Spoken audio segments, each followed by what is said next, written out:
Hello everyone! I've counted the votes, and the card you wanted me to talk about most is Fandral Staghelm. Behold the rage of the Firelands! Let's begin, shall we? Staghelm is a night elf who has lived for a very long time, and in that time, he didn't exactly have it easy. He followed Malfurion Stormrage in his path of druidism, earned the title of Archdruid for himself, and was responsible for the old gods gaining access into the Emerald Dream, which marked the beginning of something known as the Emerald Nightmare. Despite spending a lot of time in the Emerald Dream, he did spend enough time with his beloved wife to have a child, yet she did die giving birth to his son. A very tragic blow, but at least the child did survive, and he named him Valstan. Valstan would eventually marry with someone called Liara, but during the War of the Shifting Sands, he lost his life. This war was between the forces of the old god Kafun and the Night Elves with the eventual aid of the dragons. General Rajax was leading Kafun's forces, while Staghelm was leading the Night Elves, and he was doing a great job holding the line together with his son. Rajax realized that Staghelm had one great weakness, his love for his child. They captured Valstan and then brutally executed him in front of the Night Elf forces. This action, seeing his own son die, shattered Staghelm. First, he lost his wife, now his only son. He was devastated, and the Night Elf forces, they were forced to retreat all the way to Tanaris. The war would end in a victory, as the dragons would eventually add their might to the Night Elf forces, but the blow dealt to Staghelm would haunt him for the rest of his life. Many years later, after the events of Warcraft 3, the battle with Archimonde atop Mount Hyjal, all that good stuff, the Night Elves lost their world tree Nordvasil. This tree was planted after the War of the Ancients and blessed by the dragon aspects. Amongst them was Nosdormu, who had given the Night Elves immortality. With the tree destroyed, their immortality went with it, and Staghelm believed that they should plant a new world tree. Malfurion disagreed, and their plans were put on hold until the Shan'do got trapped in the Emerald Dream, and Staghelm was able to convince the others to grow the tree anyways. You now know this new world tree as the Night Elf starting area and capital city named Teldrassil. This is also reflected in his card description, which says, always manages to mention, back when I was creating the world tree, in every conversation. Sheesh! Enough already. This is also not the first time that he planted new world trees despite others advising him not to,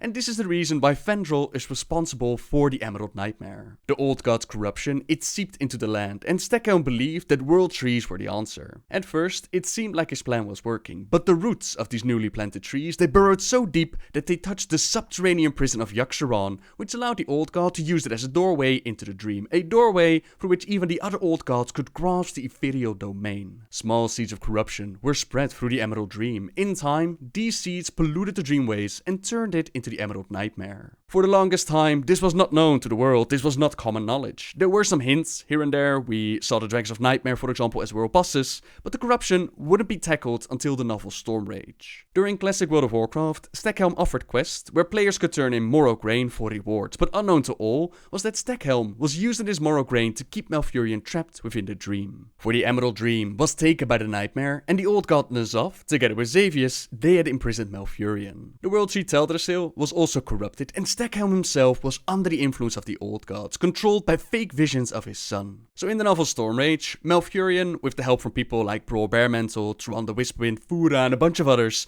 they were able to break him free and confront Staghelm. His corruption became clear for all to see, and they imprisoned him, while Teldrassil was cleansed. It still didn't obtain the blessing from Nosdormu, so the Night Elves are still mortal, but at least they weren't living on a corrupt world tree. Malfurion also got married to Tyrande, and together they would lead their people, while Staghelm remained imprisoned. That is, until the Cataclysm. There, we find Deathwing and Ragnaros, they team up to take over the world. Ragnaros the Firelord sent out his minions to free Staghelm, adventurers were actually tricked into helping them with that, and Staghelm became his new Major Domo, empowered by Ragnaros himself. He in turn then recruited his daughter-in-law Liara into their new faction of the Druids of the Flame. The Horde had killed Liara's daughter, and she's sick of Malfurion's passive stance in regards to the Horde, so she willingly joined their group. With his new team of badass flame druids and his new title of Major Domo, Staghelm goes on to take the one threat to Deathwing's plans. They crashed the gathering where Thrall friends were planning a ritual to restore the original world tree Nordvasil, the one that they blew up to defeat Archimonde. With their magic, the Druids of the Flame split the world shaman into 4 different elements, and they scattered him across the elemental plane. Thrall's mate Agra Was not about to let our mate go like that, so we went out in each of the elemental planes. There was air, earth, fire and water. We gathered the fragments and we restored Thrall into one single being. They kind of forgot about their plans of healing Nordrassil, but at least we ended up with a very sweet wedding.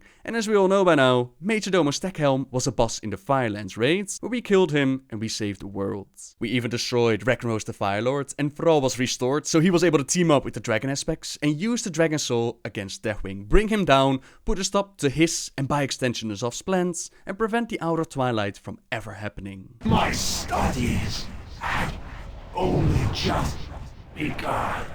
And that, in a nutshell, is Fandral Staghelm's story. A man who tried to do what he thought was best, but faced unimaginable losses, which dark forces grabbed, twisted and manipulated, until only a shell of the man remained. It does make for a pretty sweet Hearthstone card, as it will allow you to use both of your choose one card effects, and if you play him against Tyrande, he will say, You would lead our people to ruin. This goes back to the days where there was a power struggle between Tyrande and Staghelm over leadership for the Night Elves. For that time, Staghelm was actually the one that Horde players required to kill for PvP, despite Tyrande being the official leader, but this was later on changed. Nothing but ash! And that's where we end the story of Fandral Staghelm for today. As always, I'll leave it up to you guys and girls to decide what card we're going to talk about next, so leave your suggestions in the comments down below, and who knows, your card might be used in the next video. Subscribe if you like my videos, leave a like if you enjoyed this one, and until next time guys, see ya!